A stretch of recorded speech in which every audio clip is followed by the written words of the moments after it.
ನಾವಿವತ್ತು action thriller movie ಆಗಿರುವ John Wick chapter 2 ಮೂವಿಯನ್ನ ನೋಡ್ತಾ ಇದೀವಿ. ನಾನು ಈಗಾಗಲೇ ಜಾನ್ ವಿಕ್ ಚಾಪ್ಟರ್ 1 ಮೂವಿಯನ್ನ ಎಕ್ಸ್ಪ್ಲೈನ್ ಮಾಡಿದ್ದೀನಿ. ನೀವಿನ್ನೂ ಆ ವಿಡಿಯೋನ ನೋಡಿಲ್ಲ ಅಂದ್ರೆ ಡಿಸ್ಕ್ರಿಪ್ಷನ್ ಅಲ್ಲಿ ವಿಡಿಯೋ ಲಿಂಕ್ ಕೊಟ್ಟಿರ್ತೀನಿ. ಮೊದಲು ಆ ವಿಡಿಯೋ ನೋಡ್ಬಿಟ್ಟು ನಂತರ ಈ ವಿಡಿಯೋ ನೋಡಿ. ಯಾಕಂದ್ರೆ ಜಾನ್ ವಿಕ್ ಚಾಪ್ಟರ್ 2 ಚಾಪ್ಟರ್ 1 ನ ಸೀಕ್ವಲ್ ಆಗಿದೆ. ಸರಿ, ಈಗ ಸೀದಾ ಕತೆ ಕಡೆ ಹೋಗೋಣ. ಈ ಮೂವಿ ಜಾನ್ ವಿಕ್ ಚಾಪ್ಟರ್ 1 ಮೂವಿಯ ಕ್ಲೈಮ್ಯಾಕ್ಸ್ ನಿಂದ ಸ್ಟಾರ್ಟ್ ಆಗುತ್ತೆ. ಅಂದ್ರೆ ಜಾನ್ ವಿಕ್ ವಿಗೋ ಹಾಗೂ ಅವನ ಮಗ ಲೋಸೆಫ್ ನ ಸಾಯಿಸಿ ತನ್ನ ದ್ವೇಷವನ್ನ ತೀರಿಸಿಕೊಂಡಿರ್ತಾನೆ. ಮೂವಿಯ ಫಸ್ಟ್ ಸೀನ್ ನಲ್ಲಿ ಜಾನ್ ಒಂದು ಬೈಕ್ಗೆ ಗುದ್ದಿ ಅವನ ಐಡಿ ಹಾಗೂ ಪಾಸ್ವರ್ಡ್ ನ ತಗೋತಾನೆ. ನಂತರದ ಸೀನ್ ನಲ್ಲಿ ಒಂದು ಜಾಗನ ತೋರಿಸ್ತಾರೆ. ಆ ಜಾಗದಲ್ಲಿ ಡ್ರಗ್ಸ್ ದಂಧೆ ಎಲ್ಲ ನಡೀತಿರುತ್ತೆ. ಆ ಜಾಗದ ಹೆಡ್ ಅಬ್ರಾಹಂ ಜಾನ್ ವಿಕ್ ಹೊಂದಿರೋ ವಿಗೋನ ಬ್ರದರ್ ಆಗಿರ್ತಾನೆ. ಈ ಜಾಗದಲ್ಲೇ ಲೋಸೆಫ್ ಕದ್ದಿದ್ದ ಜಾನ್ ವಿಕ್ ನ ಕಾರು ಇರುತ್ತೆ. ಆದ್ರಿಂದ ಅಬ್ರಹಾಂ ತನ್ನ ಕೆಲಸಗಾರರಿಗೆ ಹೀಗೆ ಹೇಳ್ತಾನೆ, ಜಾನ್ ವಿಕ್ ತನ್ನ ಕಾರನ್ನು ತಗೊಳ್ಳೋದಕ್ಕೆ ಇಲ್ಲಿಗೆ ಬಂದೇ ಬರ್ತಾನೆ. ಅವನನ್ನು ಕೊಲ್ಲೋದಕ್ಕೆ ನೀವು ರೆಡಿ ಆಗಿರಿ. ಜಾನ್ ವಿಕ್ ಆಕ್ಸಿಡೆಂಟ್ ಮಾಡಿ ತಗೊಂಡಿರ್ತಾನಲ್ಲ ಐಡಿ ಮತ್ತೆ ಪಾಸ್ವರ್ಡ್, ಅದರ ಸಹಾಯದಿಂದ ಅಬ್ರಹಾಂ ಇಂದ ಜಾಗಕ್ಕೆ ಬರ್ತಾನೆ. ಜಾನ್ ವಿಕ್ ನ ನೋಡಿದ ತಕ್ಷಣ ಅಲ್ಲಿ ಗುಂಡುಗಳ ಸುರಿಮಳನೆ ಸುರಿದೋಗುತ್ತೆ. ಎಲ್ಲರೂ ಜಾನ್ ವಿಕ್ ನ ಮೇಲೆ ಅಟ್ಯಾಕ್ ಮಾಡೋಕೆ ಬರ್ತಾರೆ. ಜಾನ್ ವಿಕ್ ಅಂದ್ರೆ ಸುಮ್ನೆನಾ? ಎಲ್ಲರನ್ನು ಕೊಂದು ನಂತರ ಅಬ್ರಹಾಂ ಇದ್ದ ಜಾಗಕ್ಕೆ ಬರ್ತಾನೆ.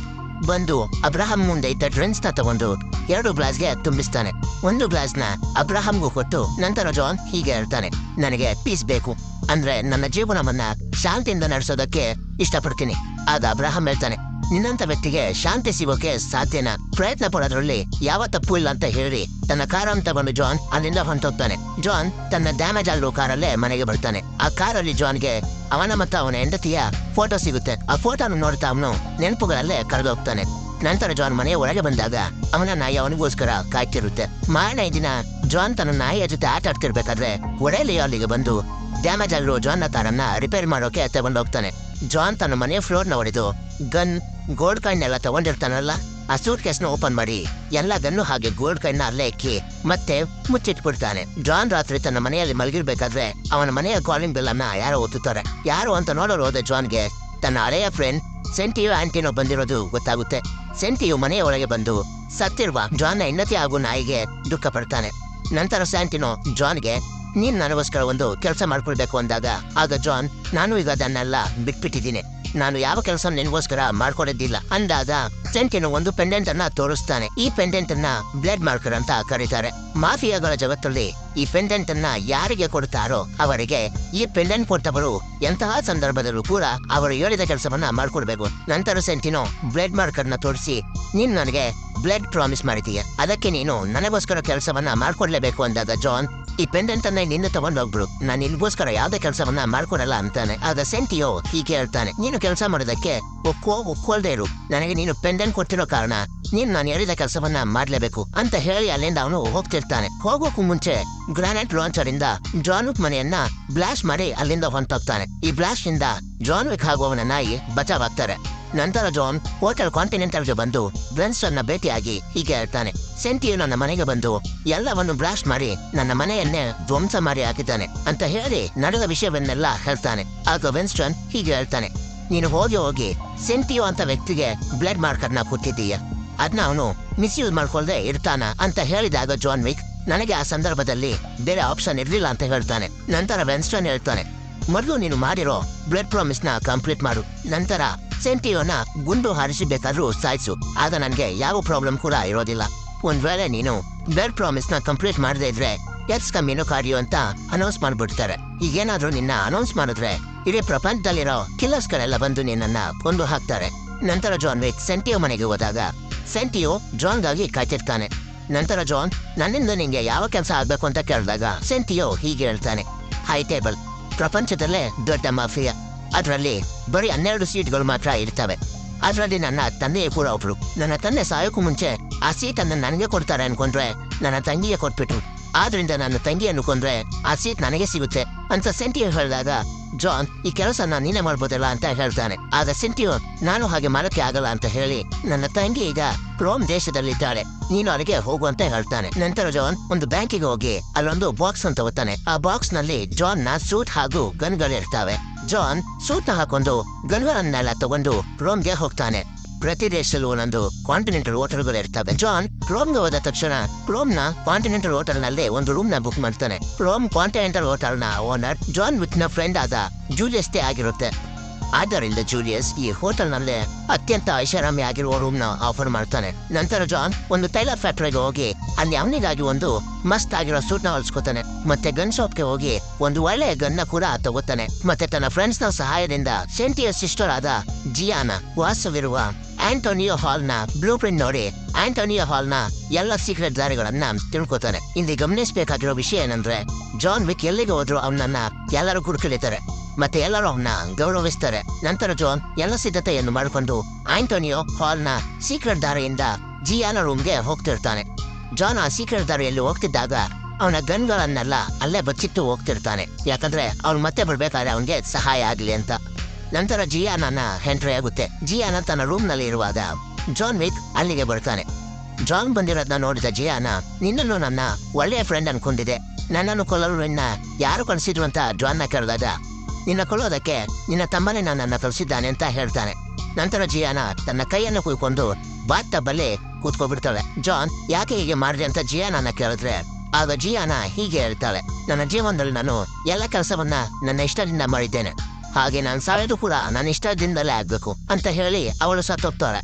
ನಂತರ ಜಾನ್ ಅವಳು ಸತ್ತಿದ್ದಾಳ ಇಲ್ವಾ ಅಂತ ಕನ್ಫರ್ಮ್ ಮಾಡೋದಕ್ಕೆ ಅವಳ ತಲೆಗೆ ಒಂದು ಗುಂಡಾರಿಸಿ ಅಲ್ಲಿಂದ ಹೊರಟೋಗ್ತಾನೆ.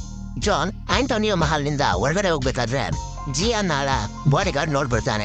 ಜಿಯಾನನ ಬಾಡಿಗಾರ್ಡ್ಗೆ ಡೌಟ್ ಬಂದು ಜಾನ್ ವಿಕ್ ಮೇಲೆ ಗುಂಡು ಹಾರಿಸ್ತಾನೆ. ಜಾನ್ ವಿಕ್ ಕೂಡ ಅವನ ಮೇಲೆ ಗುಂಡಲ್ಲೂ ಹಾರಿಸ್ತಾನೆ. ಆದ್ರೆ ಇಬ್ರು ಬುಲೆಟ್ ಪ್ರೂಫ್ ಜಾಕೆಟ್ ಅನ್ನ ಹಾಕೊಂಡಿರ್ತಾರೆ, ಆದ್ರಿಂದ ಇಬ್ರಿಗೂ ಏನೂ ಆಗೋದಿಲ್ಲ. ನಂತರ ಈ ಮೂವಿಯ ಮತ್ತೊಂದು ಬೆಸ್ಟ್ ಫೈಟ್ ಸೀನ್ ನಡೆಯುತ್ತೆ. ಈ ಫೈಟ್ ನಲ್ಲಿ ಜಾನ್ ವಿಕ್ ತನ್ನ ಗನ್ ಇಂದ ತನ್ನ ಮುಂದೆ ಬರೋ ಎಲ್ಲ ಸೆಕ್ಯೂರಿಟಿನ ಕೊಲ್ತಾ ಹೋಗ್ತಾನೆ.